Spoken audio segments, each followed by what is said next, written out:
Livro do Jogador, Parte 3, As Regras da Magia, Capítulo 11, Magias, Episódio 88, 7 Magias de nível 4 de Abjuração. Regras do D&D 5e. Uma produção RPG Next. Seja bem-vinda, seja bem-vindo a mais um Regras do D&D 5e. Eu sou o Rafael47 e nesse episódio irei apresentar a você o que o livro do jogador do RPG Dungeons & Dragons 5ª edição diz sobre as primeiras magias de abjuração de 4º nível. Chegamos no 4º nível. Vamos ver a descrição delas.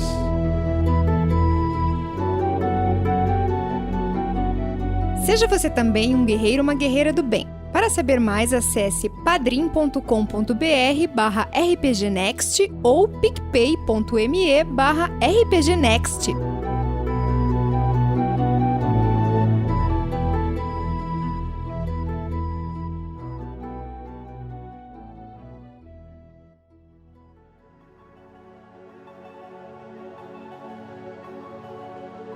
Então, a primeira magia da lista de hoje é a Aura of Life, que é Aura de Vida, uma magia de 4º nível de abjuração. Lembrando que as magias de abjuração são magias protetivas, então com certeza as classes que têm a ver com proteção provavelmente é o que estarão envolvidas com essas magias, ou pelo menos mais envolvidas. O tempo de conjuração é de uma ação, o alcance é pessoal, com 30 pés de raio, que são 9 metros de raio. Então, a partir do personagem, num raio para todos os lados de 9 metros, formando como se fosse uma esfera em volta dele, por isso que é uma aura. Componentes verbal, ou seja, só basta pronunciar palavras mágicas, e a duração é de concentração até 10 minutos. Então, energia de prevenção vital irradia de você em uma aura com 9 metros de raio. Até a magia acabar, a aura se move mantendo-se centrada em você. Por isso que é uma aura. Você vai andando e ela fica presa, ela vai acompanhando você. Todas as criaturas não hostis na aura, incluindo você, têm resistência a dano necrótico. Então lembrando que resistência a dano significa que todo o dano é reduzido pela metade. E seu máximo de pontos de vida não pode ser reduzido. Por exemplo, um espectro, quando ataca um personagem, ele tem uma chance que, se o personagem não passar num teste, de remover os pontos de vida causado do máximo de pontos de vida.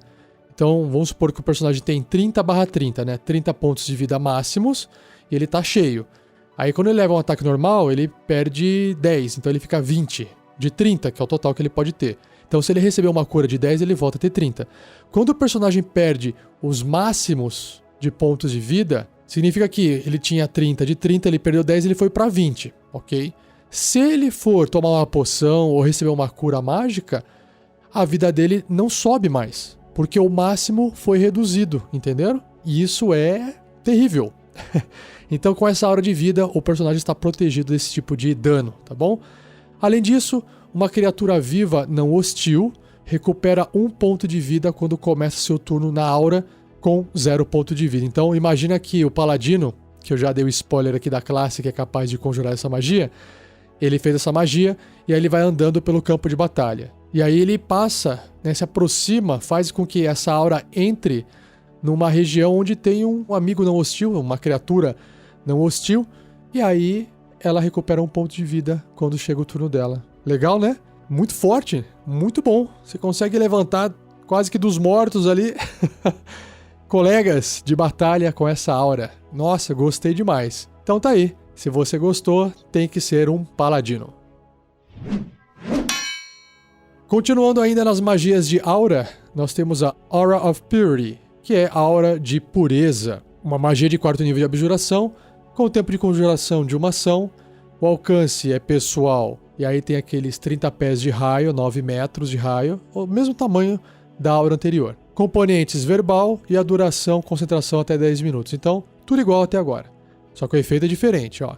Energia purificante irradia de você em uma aura com 9 metros de raio. Até a magia acabar, a aura se move mantendo-se centrada em você. Todas as criaturas não hostis na aura, incluindo você, não podem ficar doentes, tem resistência a dano de veneno e tem vantagem em testes de resistência contra efeitos que deixem ela com qualquer das condições a seguir: amedrontado, atordoado, cego, enfeitiçado, envenenado, paralisado e surdo. Então tem vantagem nos testes de resistência para tentar evitar que esses efeitos recaiam sobre o personagem. Uma aura fantástica, muito forte, parecida com a outra tem o foco em vida, essa tem pureza, que é mais proteção. Todos esses efeitos, essas condições que eu listei agora, eu vou explicar melhor em episódios futuros do Regras do D&D 5e, quando a gente chegar nessa parte do livro. E lembrando, como é uma magia que exige concentração, não é possível o personagem fazer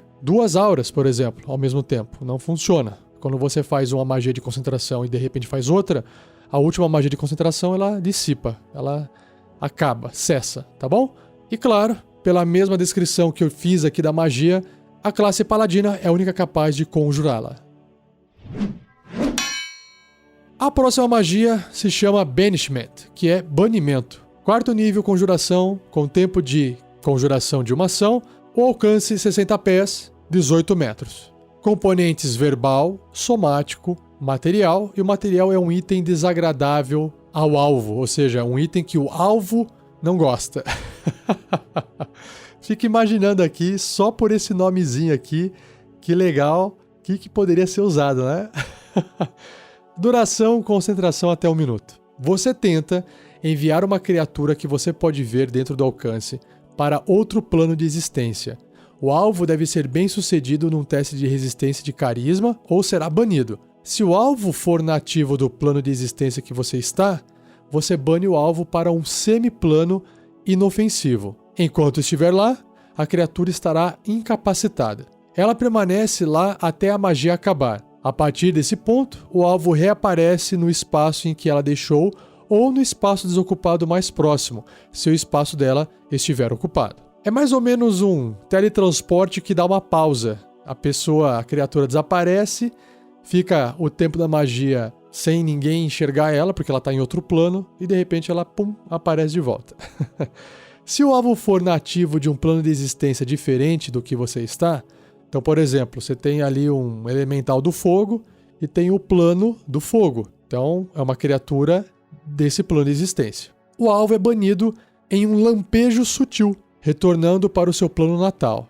Se a magia acabar antes de 1 minuto se passar, o alvo reaparece no lugar em que estava ou no espaço desocupado mais próximo, se o espaço dela estiver ocupado. Ok. Do contrário, o alvo não retorna. Olha só que legal. Então, passou 1 minuto, manteve a magia ativa por 1 minuto, a criatura que foi banida por o plano que ela é, natal, do qual ela veio realmente, ela não volta mais. Então, assim, é forte. A criatura tem que falhar naquele teste de resistência de carisma.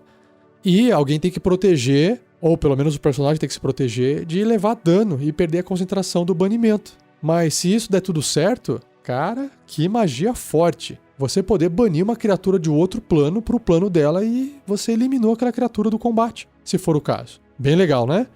Em níveis superiores, quando você conjurar essa magia usando um espaço de magia de 5º nível ou superior, você pode afetar uma criatura adicional para cada nível do espaço acima do 4º. Então, se essa magia for conjurada até o 9º nível de magia, que é o último nível, a criatura, o personagem que usou essa magia, pode banir 5 criaturas ao mesmo tempo. Bacana, não? Se você curtiu essa magia, saiba que clérigos, paladinos, feiticeiros, bruxos e magos são as classes que conseguem conjurá-la.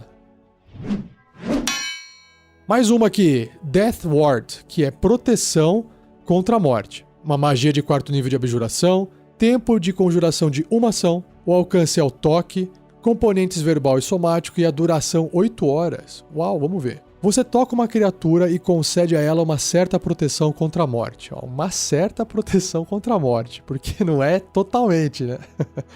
A primeira vez que o alvo cair a 0 pontos de vida, como resultado de ter sofrido dano, o alvo, ao invés disso, cai a 1 ponto de vida e a magia termina. Ah, é exatamente igualzinho àquela habilidade do meio-orc. O meio-orc tem aquela habilidade, esqueci o nome agora, que quando ele cai para 0 pontos de vida, ele volta a 1. A Crisalis, inclusive, que é uma meio-orc, da aventura Storm King's Thunder, do Tarrasque na Bota, já aconteceu isso com ela. Então, se você quer ver essa habilidade em ação, claro que não é a habilidade da magia, mas é uma habilidade de raça, porque ela é uma meio orc, ouça o Tarrasque na Bota da aventura Storm King's Thunder. Continuando. Se a magia ainda estiver funcionando quando o alvo for afetado por um efeito que poderia matá-lo instantaneamente sem causar dano, o efeito, ao invés disso, não funciona no alvo e a magia termina. Caraca, proteção contra a morte por 8 horas. Muito da hora, muito legal. Gostei bastante. Claro que você tem que tocar uma criatura, que inclusive você pode tocar em si mesmo, e aí a magia tá funcionando em você. Nossa, gostei bastante. Muito legal. Imagina você tocando esse meio orc, nem a Crysalis, e ela vai ter esse efeito duplicado, uma da raça e uma da magia. Então imagina os inimigos batendo pra matar, a bichinha não cai. Caramba, o que tá acontecendo? Esse bicho não morre.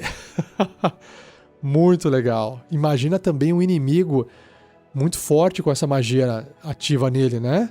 Você tá lutando ali, sei lá, contra um dragão vermelho, um Tarrasque, olha só. E aí, pô, vou matar agora, dar o golpe final, caiu pra 0 ponto de vida. Não, volta a ficar com 1.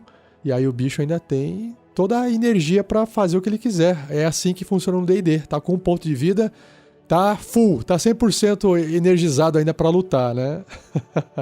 Show. Se você gostou, os clérigos e os paladinos são capazes de conjurar essa magia. A próxima magia se chama Freedom of Movement, que é liberdade de movimento, ou movimentação livre, o que você achar melhor.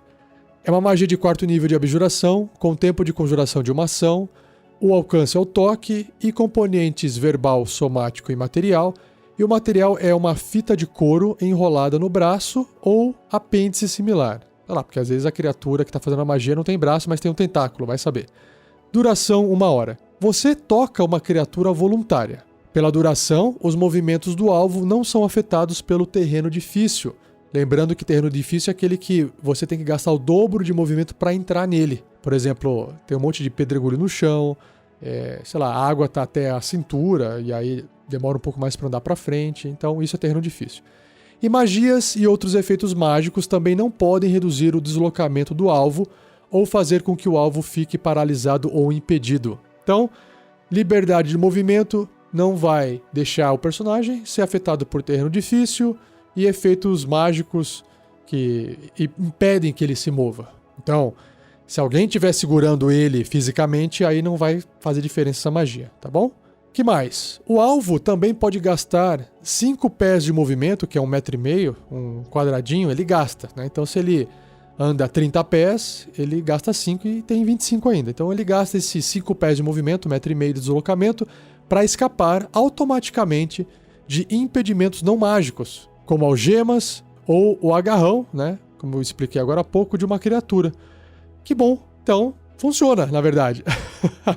E olha só, como algemas, você lá está algemado, você tem o seu movimento, você gasta um pouquinho do movimento para simular que você está gastando um tempinho mínimo ali. De repente, a algema, sei lá, ela expande magicamente, ou fica lisa, ou sua mão diminui, enfim. E aí, pum, cai no chão e você está livre para se mover. Finalmente, estar submerso não impõe penalidades no deslocamento ou ataques do alvo. Ou seja, estando dentro d'água, a água não vai te afetar, não vai te prender como se estivesse fora d'água, sem penalidades no deslocamento ou nos ataques. Porra, legal, gostei, muito bom. Então, se você também gostou, apenas os bardos, clérigos, druidas e patrulheiros são capazes de conjurar essa magia. Indo agora para a penúltima magia, a magia mais longa do cast de hoje, se chama Mordenkainen's Private Sanctum, que é o santuário particular de Mordenkainen. Difícil falar o nome, né? É um nome de um mago. É tudo que eu sei. É uma magia de 4º nível de abjuração. Tempo de conjuração dessa magia 10 minutos. Então, fazer dentro de um combate provavelmente não vai rolar. O alcance é de 120 pés, que são 36 metros. Componentes verbal, somático e material. E o material é uma folha de chumbo, um pedaço de vidro opaco, um chumaço de algodão ou pano e pó de crisólita. Nossa, que complexo. Vamos entender. É como se fossem materiais aí para formar o santuário, né? A duração da magia é de 24 horas, ou seja, dura um dia inteiro. Então o que será que ela faz? Ó, você deixa uma área dentro do alcance magicamente segura. Ok.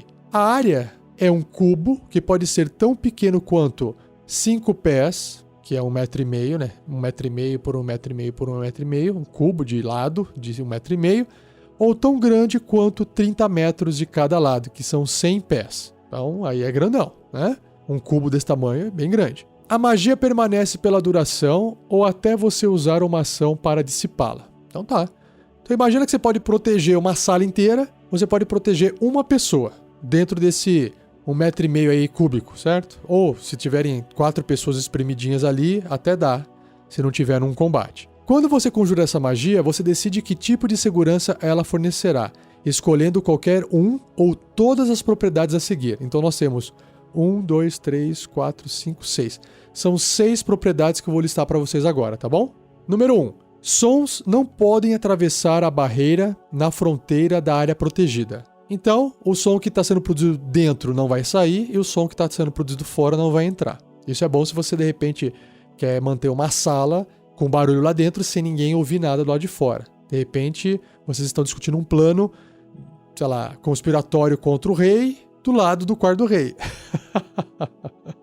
Número 2. A barreira na área protegida aparece escura e nebulosa, impedindo visão, inclusive visão no escuro, através dela. Então, da mesma forma que ela pode bloquear o som, ela pode bloquear a visão. Então, ok. Número 3. Sensores criados por magia de adivinhação não podem aparecer dentro da área protegida ou atravessar a barreira no perímetro.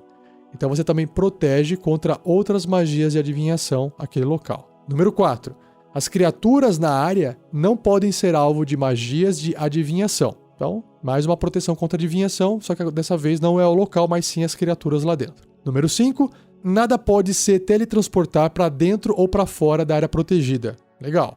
Ou seja, dá até para criar uma espécie de prisão contra criaturas que usam teletransporte. E número 6. Viagem planar está bloqueada para dentro da área protegida. Então, evita que, de repente, aí um demônio, né? invada ali o seu jantar. Conjurar essa magia no mesmo lugar a cada dia por 1 ano torna o efeito permanente. Que legal! Então, se o personagem faz a magia, aí ele dorme, descansa, recupera o slot, né, o espaço de magia, faz de novo no outro dia e ele faz isso durante 1 ano, o efeito se torna permanente. Então, é a maior justificativa que o mestre pode ter agora para falar que existe um local que os personagens, usando todo tipo de magia, não conseguiu identificar. Todo tipo de magia de adivinhação não encontrou, não percebeu, não achou, porque ela estava protegida por essa magia de santuário. Olha só, tá aí uma justificativa perfeita para o mestre poder esconder qualquer coisa dos aventureiros, mesmo com todos os poderes mágicos que eles podem ter um dia. Em níveis superiores, quando você conjurar essa magia usando um espaço de magia de 5º nível ou superior, você pode aumentar o tamanho desse cubo em 30 metros de cada lado para cada nível do espaço acima do quarto. Então, você poderia proteger um cubo de até 60 metros de lado usando um espaço de magia de 5º nível. Então, ele está dando um exemplo. Eu não entendi por que ele precisou dar um exemplo, porque ficou claro. Mas se você fizer isso no 6º nível, mais 30. No 7º nível, mais 30. E assim vai, até o 9º nível de magia. Se você curtiu, adivinhe qual que é a classe que é capaz de fazer essa magia. Apenas a classe dos magos. E a última magia do cast de hoje se chama Stone Skin. Essa é bem famosa, bem legal também. Que é Pele de Pedra. Uma magia de 4º nível de abjuração, com tempo de conjuração de 1 ação, o alcance é o toque e os componentes são verbal, somático e material. E o material é pó de diamante, lembram-se disso? Cavaleiro Zodíaco? Yoga. No valor de 100 moedas de ouro que são consumidos pela magia. Eita! Aí é duro, hein? Você tem que ter 100 moedas de ouro e ir no lugar adquirir pó de diamante, ou você encontra pó de diamante que tenha esse valor de 100 moedas de ouro, e aí você faz essa magia e vai ser consumido pela magia. E aí você vai precisar gastar de novo esse material para poder fazer a magia mais uma vez. Complicou, hein? Mas vamos ver o poder dela. Bem curtinho, ó. Ah, e a duração é concentração até 1 hora. Essa magia transforma a pele de uma criatura voluntária que você tocar em rocha sólida. Ou seja, a criatura vira aquele monstrão lá do Quarteto Fantástico, que é todo de pedra por fora, imagino eu. Aquele laranja, esqueci o nome dele agora. Monstro, alguma coisa assim. Até a magia acabar, o alvo tem resistência a dano de concussão ou contusão, cortante e perfurante não mágico. Então, por 1 hora, a criatura vai reduzir pela metade todo o dano causado desses 3 tipos, né, que não são mágicos. Então, perfurar, cortar ou esmagar, reduz pela metade. Isso é forte? Com certeza. Tem até uma habilidade do Bárbaro, que, se eu não me engano, é o Rage, a Fúria, que ativa essa habilidade dessa forma, que ele fica com redução a dano, com resistência a dano, de concussão, de contusão, de cortante e perfurante. O que eu achei meio, talvez desbalanceado ali nessa magia, é a primeira vez que eu faço esse comentário, né, no livro aqui, é esses 100 moedas de ouro consumido pela magia. Pô, porque a magia você já tem que manter por concentração até 1 hora, então se você fizer em alguém, você não pode mais fazer em outra pessoa. Então, geralmente o conjurador vai fazer nele mesmo, imagino eu, né, para se proteger. Mas é uma coisa forte, né, realmente. Se parar pra pensar bem, reduzir dano pela metade é forte, porque tanto o personagem dos jogadores vão resistir muito mais a dano, mas isso na mão de um inimigo que faz nele, caramba, né? Dura bastante também. Por 1 hora, né? O pessoal vai penar para remover os pontos de vida daquele inimigo. Então acho que é justo. O pessoal colocou esse valor consumido pela magia para compensar, né? Bom, se você curtiu essa magia, o druida, o patrulheiro, o feiticeiro e o mago são as classes que conseguem conjurá-la.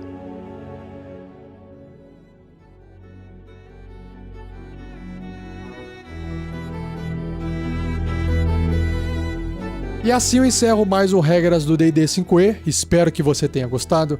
Envie suas dúvidas para rafael47@rpgnext.com.br ou escreva no post desse episódio. Como você já sabe, minha intenção é ir acumulando algumas perguntas e fazer um episódio respondendo todas elas. Pretendo responder essas perguntas que vocês me enviarem, essas dúvidas, quando eu terminar de descrever as magias de 6º nível, tá bom? Então vamos ver se até lá eu tenho perguntas suficientes. Por favor, não esqueça de compartilhar esse cast com quem você acha que vai gostar ou com quem você acha que talvez não vai gostar, vai que ele gosta, né? Ou ela.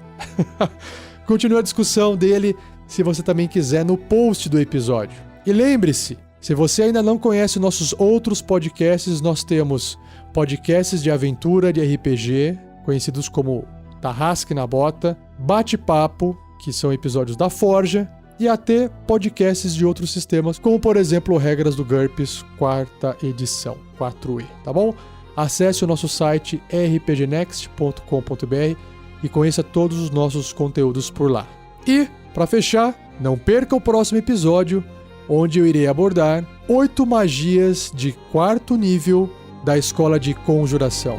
Beleza? Muito obrigado, um abraço e até o próximo episódio.